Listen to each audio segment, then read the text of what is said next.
सब चुप चुप चुप हो जाओ, सर आ रहा है। Sit down sit down. क्या हुआ, बात समझ में कि नहीं आ रहा है? मैं बैठने को बोला और तुम लोग खड़ा है अभी तक। बैठ जा। May I coming sir.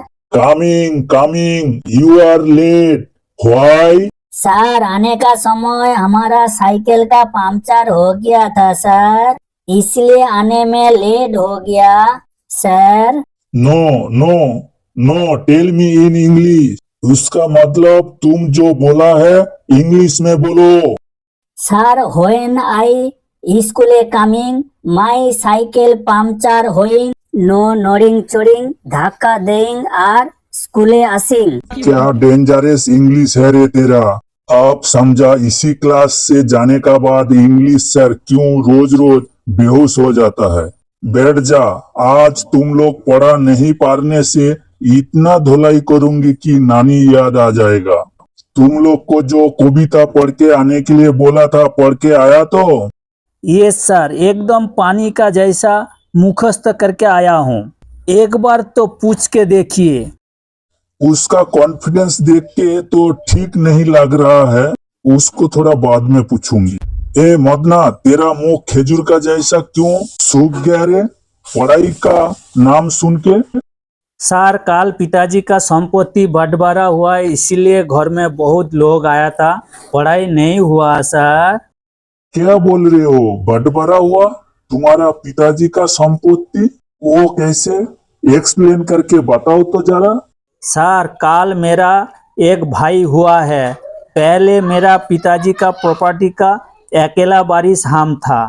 काल मेरा भाई हुआ, उसका मतलब मेरा पिताजी का संपत्ति दो भाग हो गया ना सर। क्या डेंजरस लड़का है रे बाबा, इस उम्र में भी संपत्ति का धंधा। ठीक है, तू बैठ जा। एपी, तेरा खबर क्या है रे, कविता पढ़ के आया है तो? सर काल मेरा घर में मेरा स्मॉल स्मॉल मादर आया था, इसलिए पढ़ नहीं पाया सर।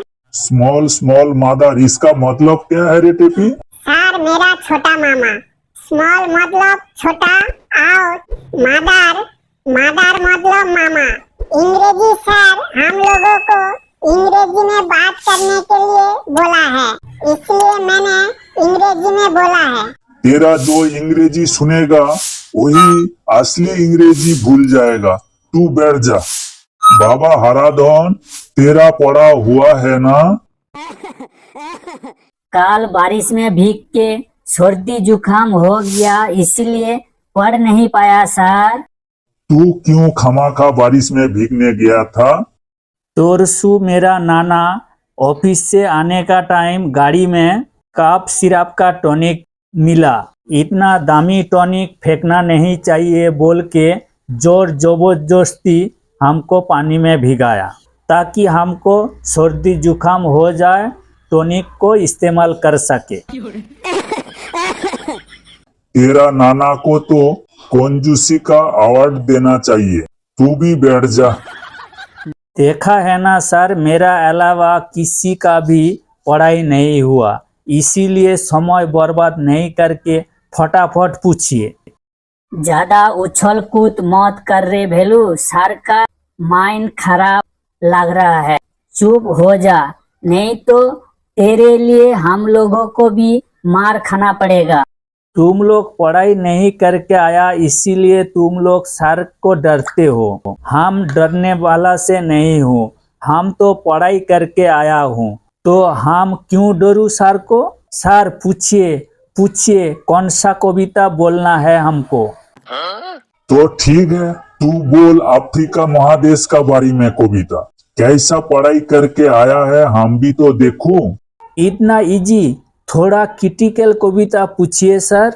ज्यादा होशियार मत बन, जितना बोलने के लिए बोला हूँ उतना बोल। अफ्रीका महादेश का बारे में ही बोल।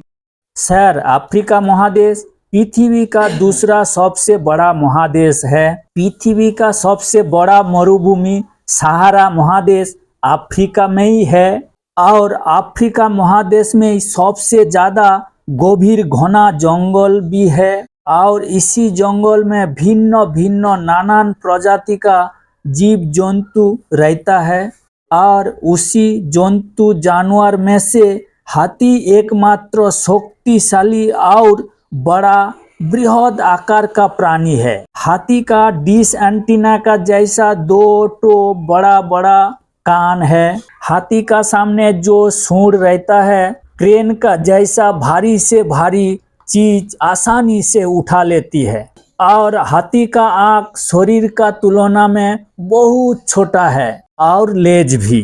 हाथी का पीठ में कितना भी सामान लाद दो कोई भी असर नहीं पड़ता है और हाथी सदा सर्वदा के लिए खुश रहता है। खुशी जाहिर करने के लिए दांत निकाल के बराबर रहता है। सर कैसा लगा अफ्रीका महादेश का कविता हमारा?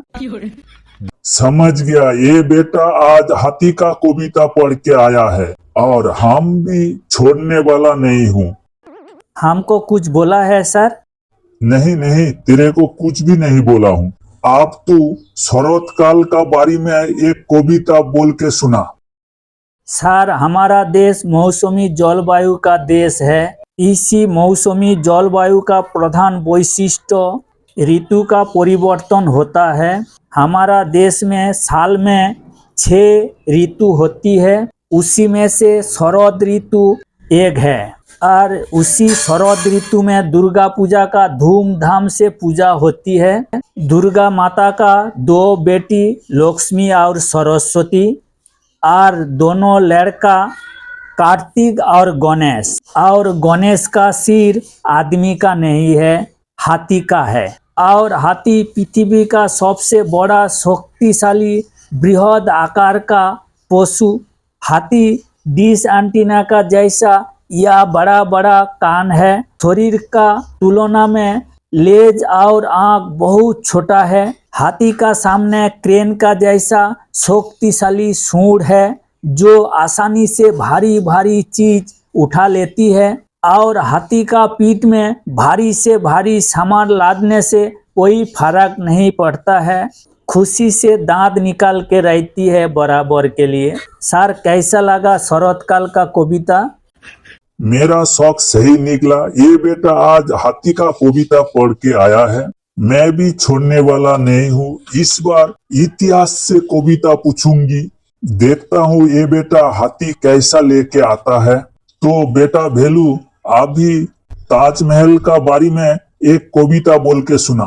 सर ताजमहल पृथ्वी का 7 आश्चर्यों में से एक है। इस ताजमहल आगरा में अवस्थित है।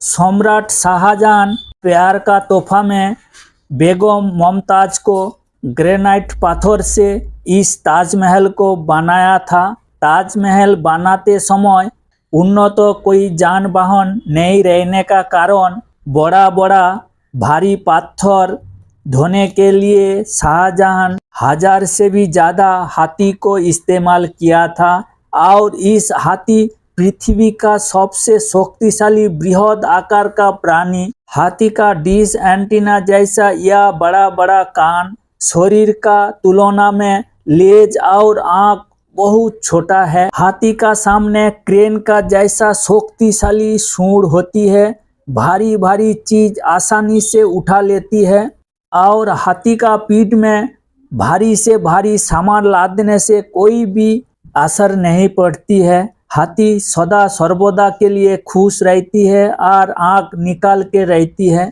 सर कैसा लगा ताजमहल का बारे में कविता?